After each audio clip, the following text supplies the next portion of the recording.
Alright, we're gonna go over Kell's Vengeance. This is the new mode that came in week 15. It is a harder master version of Tome of Elders. It's just one lap only. So you're doing the cryopod, you're doing the second encounter, I don't know if it's random, and then there's the boss at the end. So just one lap, power level 2040. Now that might seem pretty scary.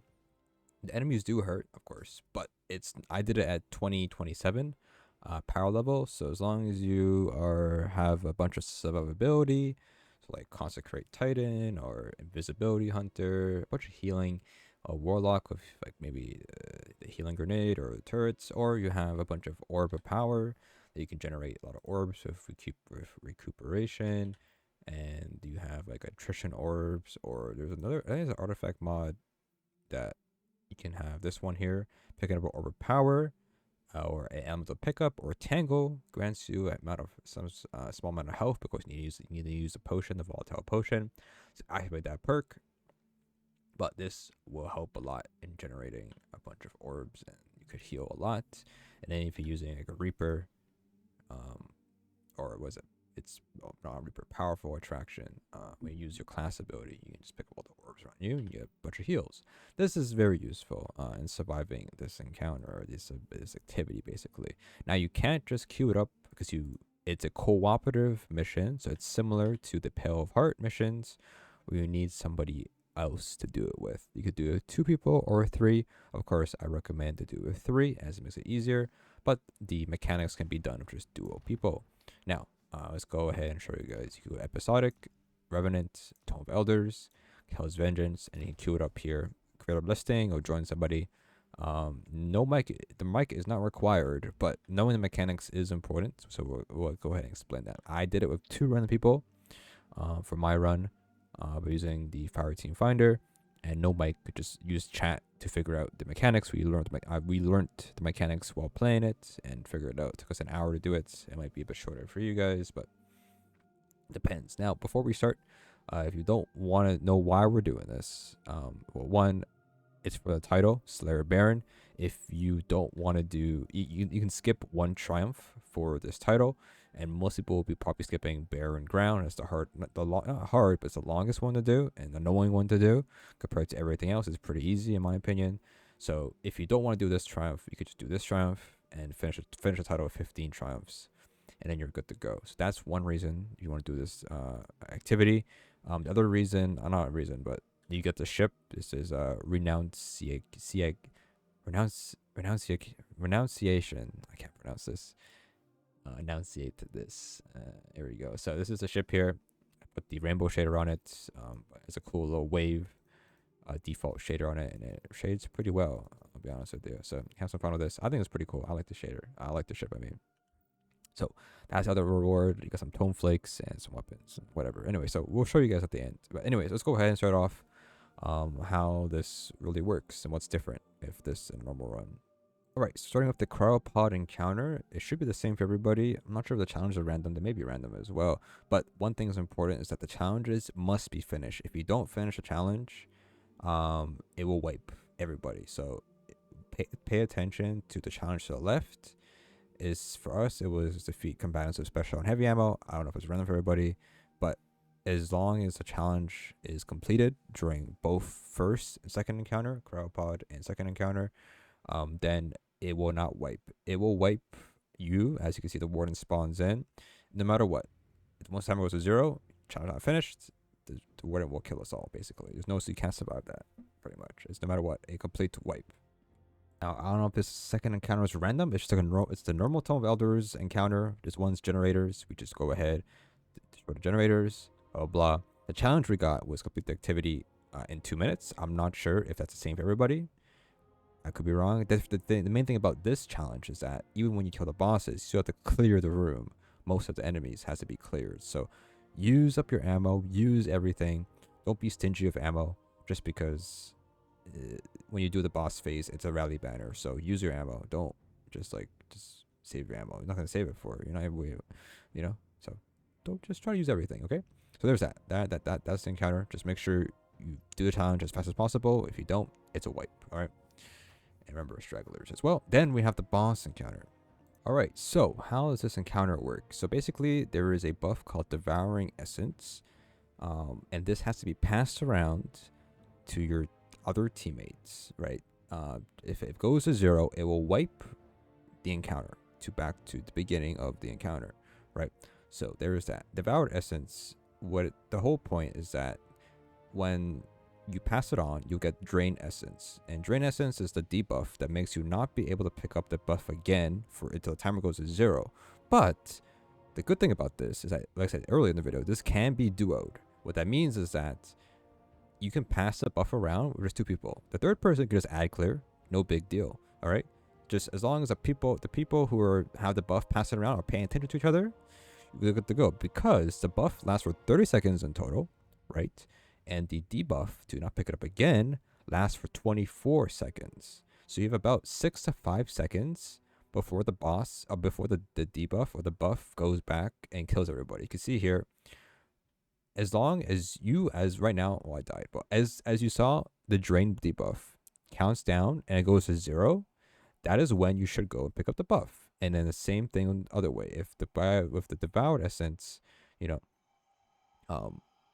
has to pay attention to their buff, right? And you're good to go. Now, of course, as you saw there, now what we're doing is once we get the enhanced devoured essence, which is by killing the Revenant Baron, if you have the devoured essence and you kill the Revenant Baron with the buff and you defeat the totem will drop a moat. That moat can only be picked up with the person with the devouring essence. Okay, once you pick up the enhanced essence, it will refresh the timer. So if let's say you're at 10 seconds or 5 seconds of devouring essence, as long as you pick up the moat, it will go ahead and refresh your timer. So there's no big deal. Now, so how do we pick these servitors here?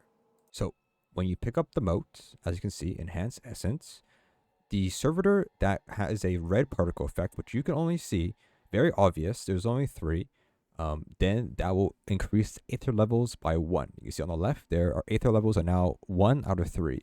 Do that 2 more times, and once on the 3rd time we finish it, then it's DPS. Okay, now the way it works is that it's 3 unique ones. So you're not gonna go to the same one each time. It's always gonna be 3 different ones. Now you can see I pick up the essence pretty early because when you deposit an enhanced one, it just refreshes the buff in total to everybody. So everybody will have a random chance to get the buff when the enhanced one is deposited. So I pick it up early because the buff, it doesn't matter because the buff, the debuff you get is timed together with the buff that it runs out. So no matter what, you cannot mess it up. It is perfectly timed every time you pick it up. No matter what, you always have 5 seconds to pick it up. So do it early, just to make sure that everything is, everybody, it's timed perfect. It's gonna be, I don't know what the word is. It's like just having the knowledge of it being correct kind of thing. So you see, I pick up the essence here. I just stole it off the guy. It's like, you know what? I'll make sure I'll do it correctly. So you can see this one is not glowing, right? And this one's glowing over here. And we do it one more time. So you gotta clear the high revenants, which is the orange bar revenants. Those ones with the melees. By killing those revenants will spawn the Baron. Of course, you'll get a notification on the left that'll tell you a Baron has spawned. And the ads don't really spawn again. They don't have like an infinite respawn. They stop spawning after a while. And when Baron spawns, it does spawn more ads, of course, but they are one-time spawn as well. So you gotta worry about that. The Revenants can have a Bane on them, right? But that's not the only scary part about these Revenants. So now we kill 2 of the three high Revenants, and then you can see Baron has emerged, and we're gonna go ahead and do that. Now, one thing to help you a lot with this buff is that it does have a sound effect when it's 10 seconds left on the timer. Okay, so if you pay attention, basically,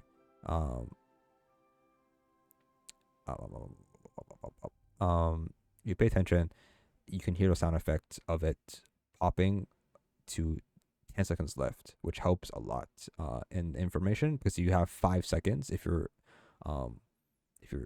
trading of a duo, basically. So you have 5 seconds of doing that. Now, there's a bug where you can dupe the bug, you can dupe it basically by accident.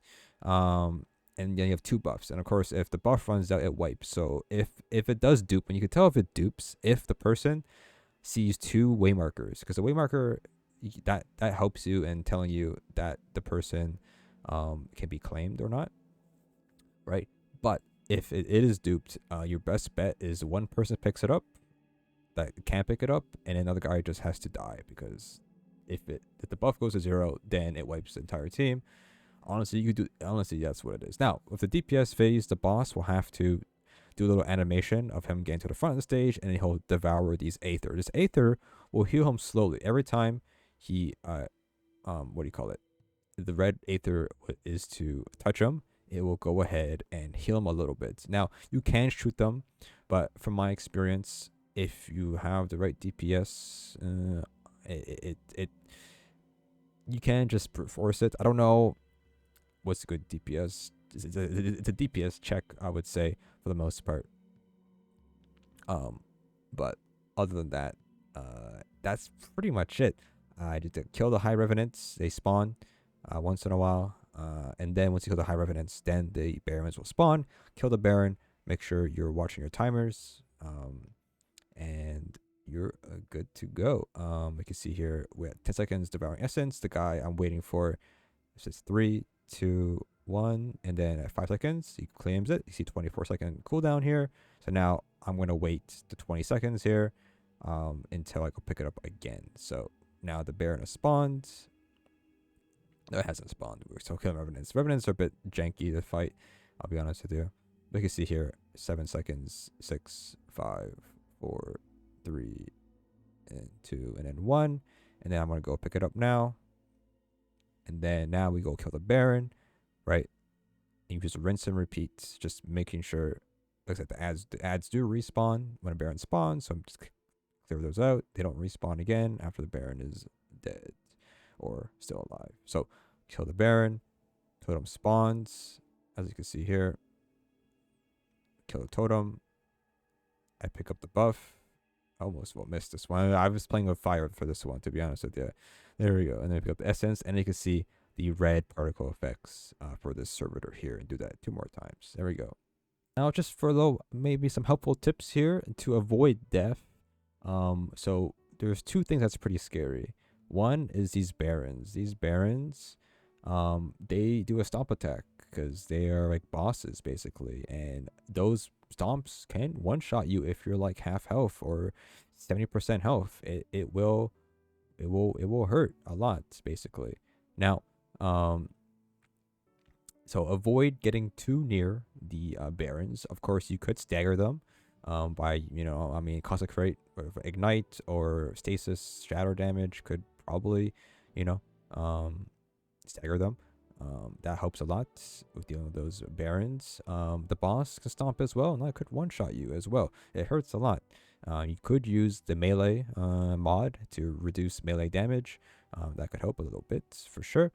And then also a lot of void damage, so you maybe want to have some void mods because there is a lot of these scorn or ravagers, what they're called, and they throw grenades, and those grenades, if you step in them for like 2 seconds, you're pretty much dead. The void burn, it hurts. So make sure to watch out for those grenades that get thrown around. And then so avoid being near barons, avoid being near the boss line of sight. Put on some void resist mods, melee resist mods, and then you're good to go. You see, I'm on point. Once my time goes to 0, we just touch each other, and we're good to go. Baron has spawned in. This is the last Aether level, as you can see. And we're gonna go ahead and defeat this Baron here. Get the essence. Messing this up a lot. Okay, now the thing is with this, and like I said, the buff refreshes obviously, but it is best to say that the totem takes a bit of time to spawn. So it's a risky thing to kill Baron and then wait for and then hope that you get the refresh on the timer, right? But it's a bit risky to do that, I'll be honest with you. So go ahead and get the totem. The mode drops, pick up the thing. There's only 1 servitor left, and then we do DPS. I don't know how to explain DPS that much. You have, it's like 15 seconds left on the boss for DPS. I just use bait and switch, making sure we are proccing, my fragments. And I don't know if this grenade launcher does break the Aether Orbs. I can't tell you if it works or not. But I only use it for one to apply weakness with the artifact mod that applies grenade launchers apply weaknesses, and I'm using it because it's good for bait and switch, because if you just pop it down and then bait and switch if your stuff, it does help a lot with the grenade launcher. And that's it. That is the triumph, the activity there. So once you finish that, you get rewards. And as shown in the beginning of the video, I showed we got the ship. If you want that, the triumph, the ship, up to you. There you go. It gave me like 5 tome flags, something like that. I don't know. There you go. Get the triumph finders denied, and that could get you the title for Slayer Baron. That's it. So hope you guys enjoy that. It's a bit long video, but I try my best to just go over everything. I should have it typed out. I should have a written explanation if my voice or my expression wasn't working or the visual wasn't really good. But I will type it all out so you can understand it. Hopefully, I can explain it in my my write up, I guess. So hope you guys enjoy that. And yeah, that's the triumph. Difficult, but not that bad, to be honest with you.